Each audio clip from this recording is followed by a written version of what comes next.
Bueno, buenas tardes a todos. Sean todos bienvenidos a la Fundación Vivian Trías. Mi nombre es Leonardo Borges. Es un gran honor estar en este momento acá presentando este panel de lujo.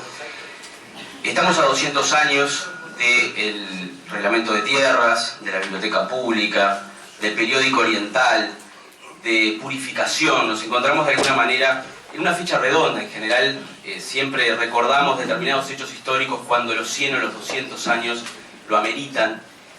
Tal vez este panel de alguna forma sea uno de esos paneles en los cuales reflexionemos sobre si es tan necesario cada 100 o 200 años rememorar o revisitar determinadas cosas, o es constante, o es un trabajo de todos los días, de alguna manera tratar de repensarnos, viéndonos reflejados y catapultándonos en un rico pasado histórico que ha sido interpretado y reinterpretado una y otra vez.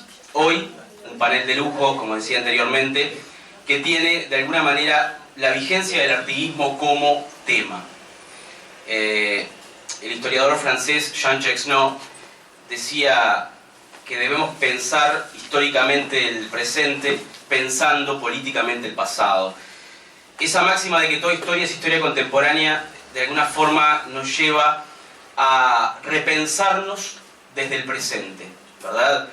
Como de alguna manera lo dicen los grandes historiadores, siempre le hacemos preguntas diferentes al pasado y por eso obtenemos diferentes respuestas. Hoy, en una Latinoamérica que muchos creen que sigue un rumbo, ¿verdad? Y ese rumbo, de alguna manera, tiene que estar basado en nuestros héroes, nuestros caudillos, nuestros próceres, dirían algunos.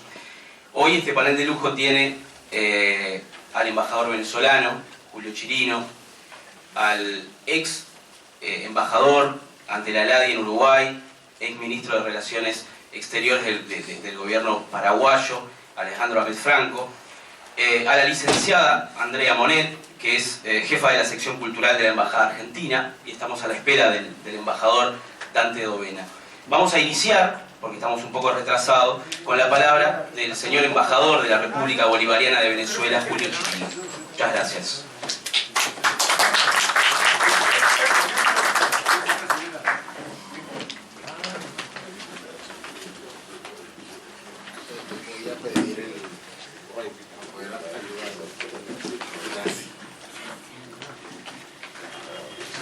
Bueno, en primer orden, me gustaría saludarlos a todos ya en lo que para nosotros y a lo largo de mi transitar en Uruguay, en la margen oriental y en Montevideo, es ya una casa y además un centro de ideas, de estudio, de aprendizaje y de enseñanza. Y la primera reflexión que me vino a la mente era que cada vez que vengo, veo más repleto la sala de la Fundación. Así que creo que precisamente la pregunta que nos hacía, de si es un hecho que debemos recordar, o hechos o ideas que debemos recordar cada vez que se cumplen cifras redondas de centenarios, de décadas, pues para nosotros en Venezuela creemos que es una reflexión y una ida cotidiana a esas ideas, a ese pensamiento, que es al fin y al cabo el que nos hizo como países, como naciones, y el que nos dejó incluso muchas metas por delante. Y tú hablabas de los bicentenarios que cumplimos por esta ribera, pero también justo en este mismo mes en Venezuela, o mejor dicho en Jamaica, conmemoramos también los 200 años de la Carta de Jamaica, carta que escribiera el libertador Simón Bolívar por allá también por 1815. Y precisamente yo diría que son muchos los elementos que nos unen, y en primer lugar me atrevería a decir de manera reflexiva, uno de los primeros elementos que nos une desde el pensamiento de Artigas, y nosotros nos quisimos atrever también a traer y a rememorar un poco el pensamiento de Bolívar, es el fracaso que significó años posteriores el planteamiento central de su epopeya, de su épica, que fueron las ideas, y que precisamente ahí es donde está, creemos nosotros, el principal elemento que debemos batallar por mantenerlas vivas. No solamente los hechos históricos, como guerras, como batallas, como íconos que fueron marcando lo que hoy es nuestras naciones, sino que precisamente también las ideas que la dieron, el pensamiento que dieron. Nosotros nos atrevemos a decir con mucho respeto que sin lugar a dudas lo que vendríamos a conmemorar en esta fecha, sin lugar a dudas, ese reglamento de tierras y de aduanas, esos decretos, cuando los vemos desde nuestras latitudes y desde y viéndolo en los tiempos, podemos decir que son las primeras piedras que tuvimos de un pensamiento muy profundo. A mí, cuando me tocaba la lectura para la reflexión de hoy, me gustó como marcar algo con mucha fuerza. Siempre nos hablan y nos dicen del pensamiento de Artigas, de que los más infelices serán los más privilegiados. Pero a mí me gustó mucho recordar estas letras y ver lo que seguía. Y ahí entonces empecé a acordarme de muchos revolucionarios de aquel tiempo, de aquel momento. Y él decía después: en consecuencia, los negros libres, los ambos de clase, los indios y los criollos pobres, todos podrán ser agraciados con la suerte de estancia. Si con su trabajo y hombría de bien propenden a su felicidad y a la providencia. En un momento me fui en el tiempo y quise caer como en aquel momento. Y por supuesto que tendríamos que decir, con mucho respeto, que esto era un pensamiento muy revolucionario para su tiempo, muy de avanzada para su tiempo, o por lo menos en lo que veíamos, en lo que en aquel momento estaba pasando en Venezuela, que era que precisamente estábamos en la derrota de una de las repúblicas que llamábamos en nuestro país, precisamente viniendo de lo que era una lucha entre lo que era una oligarquía que empezaba a surgir junto con las batallas y las luchas de independencia, y donde la primera idea, por lo menos en aquellas tierras, era de la emancipación de las cadenas españolas para poder constituirse una clase realmente que tuviera el poder, no solamente económico, sino el poder político. Es decir, estábamos en el seno, por lo menos en nuestro país, también de una batalla de la conformación de una nueva clase que además quería tener todo el control y convertirse en una clase dominante con todo lo de la, como diríamos hoy en día en Venezuela, con todo lo de la ley. No solamente con el ejercicio del comercio, sino también con el ejercicio de los derechos políticos. Entonces ahí ya pudiéramos empezar a ver la historia también desde esa perspectiva, que por lo menos nos tocó vivirlo en Venezuela, y decirles a ustedes que nuestras primeras guerras en el marco de la independencia fueron guerras incluso donde no peleamos contra un ejército claramente español, ni del otro lado teníamos un ejército claramente americano, como hablan nuestros próceres, sino que precisamente teníamos una primera e incipiente lucha y batalla en Venezuela, por lo menos, de lo que tendrían que ver esas luchas que después proseguirían desde una perspectiva de las clases y desde una perspectiva del dominio de una sobre la otra. Entonces, cuando pensamos y vemos a Artigas, para nosotros, en este su planteamiento, por supuesto que podríamos decir que su pensamiento fue un pensamiento precursor a lo que hoy muchos nos hace estar acá y seguir dando batallas por las ideas y por la constitución de unas nuevas formas en nuestros países y en nuestro continente y por supuesto en nuestro mundo. Y entonces ahí, pensando en cómo venía Bolívar y cómo venía en Artigas, en momentos históricos similares, pero en espacios diferentes, empezamos nosotros a querer decirle entonces en primer lugar algo que yo sé que los uruguayos conocen muy bien, o que los de estas tierras conocen muy bien, que es esa perspectiva social del pensamiento artiguista, que para nosotros es su principal legado, su principal hecho de estudio y de análisis. Pero sí les digo que Venezuela tiene desde una zona en Venezuela que se llama Artigas, junto por cierto a la de San Martín, vendrían siendo dos barrios, y que tiene un gran reconocimiento como prócer latinoamericano, pero que todavía nos cuesta adentrarnos y necesitamos aprender más o conocer más lo que era su esencia y su pensamiento. Como nos pasaba a nosotros, en este caso con Bolívar, y ahí yo quería citarles algunas cositas muy rápidamente. A nosotros nos pasaba con Bolívar precisamente que desconocíamos de plano lo que era la profundidad de su pensamiento, con unas características muy particulares, que le pasó a muchos de muchos de quienes hace 200 años iban construyendo la historia, que precisamente podríamos decir que la mayoría de los que le tocó liderizar aquellas gestas revolucionarias, como ellos mismos decían, palabra que a veces olvidamos, pero que siempre ha estado presente cuando se trata de transformaciones políticas y sociales en el mundo, precisamente en aquel momento,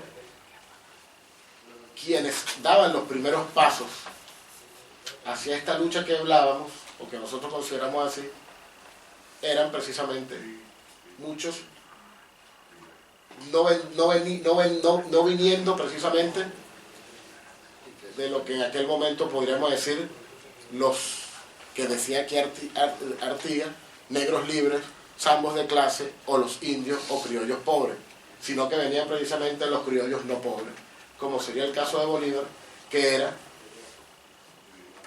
hijo de la tercera familia con mayores riquezas de lo que era el Valle de Caracas y en aquel momento la provincia de Venezuela, que formaba parte de, por supuesto, de España.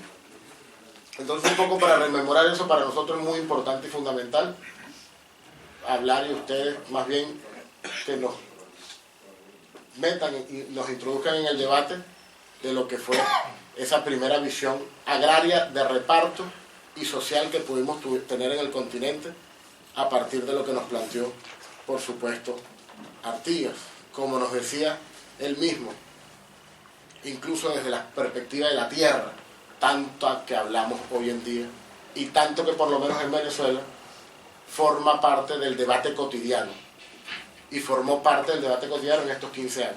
Yo creo que lo importante es ver cómo las ideas forman o no forman parte del debate cotidiano, las ideas que nos hicieron a nosotros, como nos hicieron república, nos hicieron países, y cómo él hablaba también de que no se podrían enajenar ni vender estas estancias, ni contraer sobre ellas débito alguno, bajo la pena de la nulidad hasta el arreglo formal de la provincia.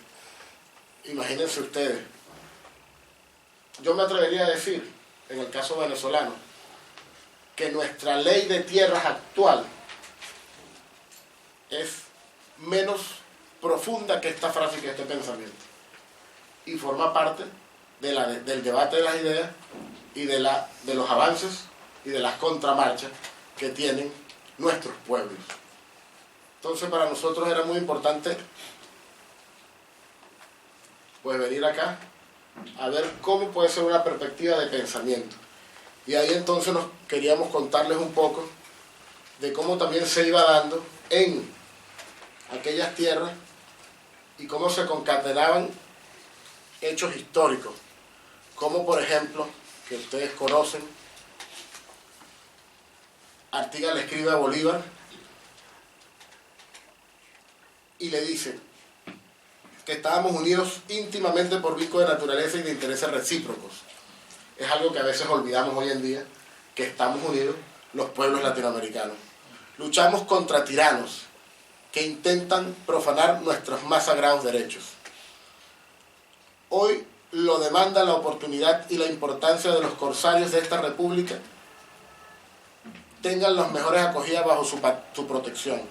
Ellos cruzan mares y hostilizan fuertemente a los buques españoles y portugueses, nuestros invasores. Ante esto, Bolívar giró instrucciones al almirante Brión, que era el jefe de la Armada de Colombia. Lo primero que hace es plantearle que no, en el mismo 1819, que no comprendo las razones que nuestra excelencia alega para la excusa de la conducta de haber apresado 2 goletas que formaban parte de los corsarios con la bandera de Artigas, le escribe a Brión. En consecuencia, pues, ordeno a vuestra excelencia, a Brión, que si no ha habido otra causa para represar las 2 fragatas, que de suponer que sean piratas, los corsarios de Artigas sean devueltas a ellos y además liberados. Les traía un poquito esto también para decirles que imaginémonos un momento que no hubiésemos tenido en aquellos tiempos todas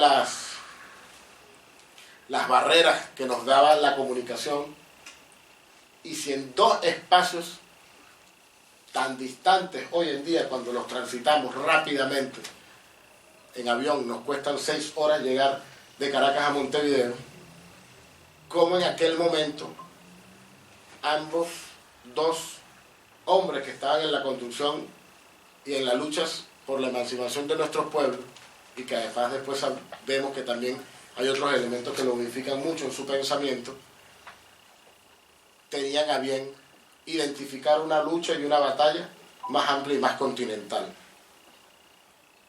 En ese caso, Bolívar nos habla, en su carta de Jamaica, de varios elementos que queríamos traer un poco a colación. Nos habla de la denuncia del poder imperial español, desde el originario genocidio indígena. Es importante tomar en cuenta que no todos nuestros patriotas hablaban desde esta perspectiva, que se hacía en Bolívar y que se hacía Artigas, hasta la actual guerra de exterminio. Otro punto importante de la carta, el reconocimiento y la afirmación de un destino libertario como necesidad histórica del nuevo mundo. Posteriormente, en otro renglón, podemos dividir la carta como el examen crítico de las prácticas de los gobiernos ensayados por los revolucionarios. Él hace un elemento crítico y de análisis de cuáles habían sido los ensayos que habíamos hecho en algunas de las prácticas de estos revolucionarios. Sigue con el programa de la Unión Político-Económico Continental como clave de la victoria revolucionaria. Podríamos decir entonces que ahí está el principal elemento de acompañamiento en el pensamiento de lo que es nuestra principal herramienta para pensar en nuestra independencia cuando la vemos como documento a partir de 1815. Yo quería ya un poco para finalizar, como traernos algunas reflexiones de lo que serían los pensamientos o la importancia del pensamiento de nuestros próceres, de nuestro pensamiento político. A veces los que nos tocó estudiar en academias, ciencias políticas o algunas otras carreras, resulta que vemos mucho otras teorías, aprendemos muchísimo de pensamientos políticos foráneos, e incluso de la historia, para no decir de Europa completa, pero de las nuestras no. En el caso particular, propio y mío, casi que desconocíamos que habían existido guerras como la de la Triple Alianza, por ejemplo. Y esos son elementos muy importantes de tomar en cuenta. Yo quería finalmente comentarles un poco, en palabras del presidente Chávez, justamente cuando hablaba de la Carta de Jamaica. Él nos decía esto, hace 10 años atrás, cuando se conmemoraba precisamente los 190 años de esa carta. En Kingston habló él. Creo que para un caribeño, sobre todo para nosotros los caribeños, ni siquiera hablo de América Latina, Quien no lea la Carta de Jamaica dejó de leer la mitad de los grandes documentos, de las grandes ideas que dieron nacimiento a esas nuestras naciones, de estas nuestras repúblicas, nuestros estados, a esta nuestra comunidad. Y no es solo una carta del pasado, esta es una carta del presente y más aún me atrevo a decir, una carta del futuro.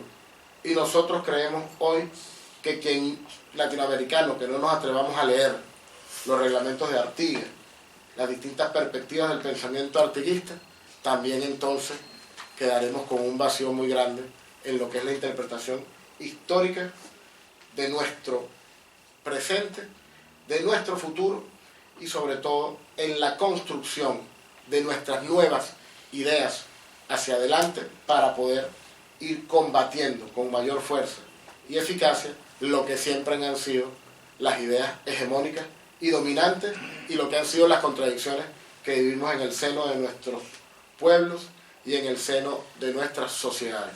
Y particularmente cuando, recordando a Artigas, somos de los que pensamos primero en esos indígenas, en esos negros libres y en esos hombres criollos, yo diría americanos, pobres de nuestras tierras. Es allí donde creemos nosotros que está el verdadero inicio de la reconstrucción de un pensamiento político latinoamericano, para no decir todos los aportes que han tenido nuestros pensadores en el siglo XX y por qué no los que ya empezamos a dar, sobre todo a partir de la práctica transformadora en el siglo XXI. Muchas gracias.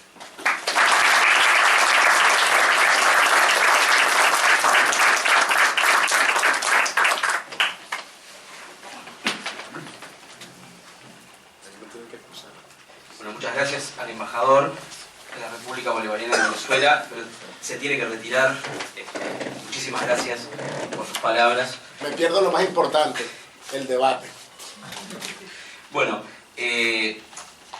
cuando hablamos de Artigas, el Paraguay aparece indefectiblemente en lo que son los últimos años de Artigas, ¿verdad? Los últimos años, nada más y nada menos que 30 años de su vida, que pasó primero preso, siendo un hombre temido, luego un hombre querido, luego libre y no quiso nunca más volver. Pero en realidad hay una cosa que Artigas siempre generaba con Paraguay, y era que siempre mandaba sus cartas, sus oficios, siempre tenía al tanto a Paraguay de lo que estaba sucediendo en la banda oriental y en todas las provincias unidas del Río de la Plata, porque de alguna manera, si uno se pone a pensar desde el punto de vista territorial, el Paraguay estaba dentro del gran sueño de la patria grande artiguista. Y de alguna forma, la historia del Paraguay es una historia que está muy relacionada con lo que han sido los atropellos de gran parte de lo que fue la oligarquía, por un lado, porteña, ¿verdad? Y las uniones que fueron generando entre la oligarquía porteña, la montevideana, que de alguna forma uno puede encontrar una serie de puntos en común que culminan con la terrible guerra de la Triple Alianza, ¿verdad? Un hecho que los uruguayos obviamente hemos intentado olvidar, pero no hay que olvidarlo, hay que recordarlo siempre, porque también fuimos en ese momento villanos. Tenemos con nosotros al excelentísimo Alejandro Met Franco, profesor de Historia de la Universidad Nacional de Asunción, de la Universidad Nacional del Este, Paraguay, y de la Universidad Católica de Asunción, autor de varios libros y ensayos, embajador de Paraguay ante los gobiernos del Líbano, Siria, Qatar y Kuwait, representante permanente de Paraguay ante ALADI y Mercosur, y ministro de Relaciones Exteriores del gobierno de Fernando Lugo, como lo decíamos anteriormente. Es un placer entonces, en este panel sobre vigencia del artiguismo, escuchar la voz de un profesor, como lo es el profesor Met Franco. Muchas gracias.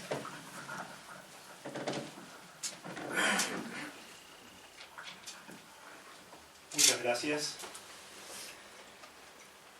Efectivamente, hay una relación histórica muy profunda entre los guaraníes primero, los paraguayos después, con el pueblo uruguayo. Hay una presencia de larga data y por suerte los investigadores, historiadores, arqueólogos, antropólogos están dando elementos nuevos para la interpretación de esa muy antigua y sólida amistad entre estos dos pueblos, entre estas dos comunidades. La presencia guaraní en la banda oriental está marcada por muchos elementos. Empecemos por el nombre Uruguay, que es un sonoro nombre de origen guaraní. Dicho sea de paso, siempre nos resultaba muy difícil en el Medio Oriente, en el cercano Oriente, donde trabajábamos, establecer la diferencia entre Uruguay y Paraguay con nuestros interlocutores. Les costaba muchísimo. Teníamos que empezar a explicar, a hablar de fútbol, a hablar de alguna otra cosa, para que al final pudieran ubicar dónde queda Uruguay y dónde queda Paraguay. Lo cual es muy lindo, por otra parte. Por ejemplo, como mera referencia, digamos que en el sitio de Sacramento, la colonia de Sacramento, tomaron parte 3.000 guaraníes que vinieron de las misiones del Paraguay para ayudar a la acción militar que se llevaba a cabo contra los portugueses en esa circunstancia. Y en un segundo sitio, en 1735, tomaron parte 4.000 guaraníes que vinieron para esa misión. Y de paso, recordemos que en la Batalla de las Piedras, dirigida por Artigas, como sabemos, tomaron parte 1.000 indios tapes. Los indios tapes eran indios de las misiones jesuíticas, pero indios guaraníes. Además, ya en el caso concreto de Artigas, recordemos que dos compañeras de Artigas fueron de origen guaraní y paraguayo. Una de ellas, María Escolástica Centurión, era india guaraní de las misiones, era una india tape. Y Melchora Cuenca, la famosa lancera, era conocida como la paraguaya. Sus padres, Gaspar Cuenca y Martina Pañera, su padre específicamente solía transportar productos del Paraguay al campamento de la Yui, cuando las relaciones entre Artigas y la Junta Superior Gubernativa Paraguaya eran muy intensas y eran muy esperanzadoras desde todo punto de vista. Y todos recordamos sin duda que la célebre frase de Artigas: si no tenemos lanzas, no faltarán garrotes, y hasta con uñas y dientes se pelea por la libertad. Esta frase fue expresada en la Quinta de la Paraguaya, actual Parque Central. Algunos cronistas comentan que incluso Artigas hablaba perfectamente el idioma guaraní.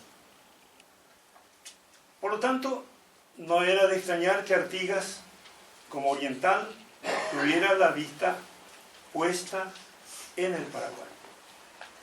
Y los acontecimientos militares y políticos que se iban dando iban a darle de alguna manera la razón y haría que el líder oriental finalmente tomara la decisión de internarse a vivir sus últimos años en mi país, en el Paraguay. Esta decisión ya la tomó Artigas después de la batalla de Tacuarembó, en la mañana del 22 de enero de 1820, hostigado por su ex aliado Francisco Pancho Ramírez, fue retrocediendo y llega un momento en que no tiene alternativa, queda cercado, por un lado por los portugueses, por otro lado por las huestes de Ramírez, y a su espalda, a su costado, estaba la gran laguna de Uberá, en guaraní significa agua resplandeciente, que impedía que pudiera él comunicarse en aquel momento con sus aliados de Santa Fe, donde probablemente lo hubieran recibido en forma amistosa.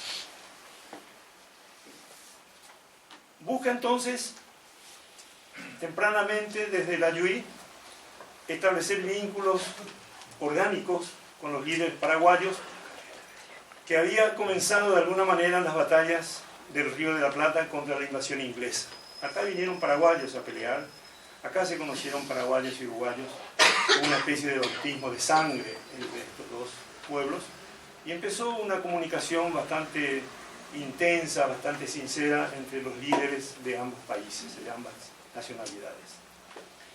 De esta suerte, Artigas comisiona a un militar que estaba o había estado ya al servicio de la Junta de Buenos Aires y había andado por Paraguay, conocía algo de Paraguay. El capitán Artigas lo comisiona a Asunción para llevar las novedades de los acontecimientos que tenían lugar, desde el grito de Ascencio hasta la actualidad que vivían en aquel instante las fuerzas orientales. Y además solicitaba la asistencia de Paraguay en tabaco y yerba mate, productos muy cotizados pero con dificultades para su comercialización en aquel momento, y ofrecía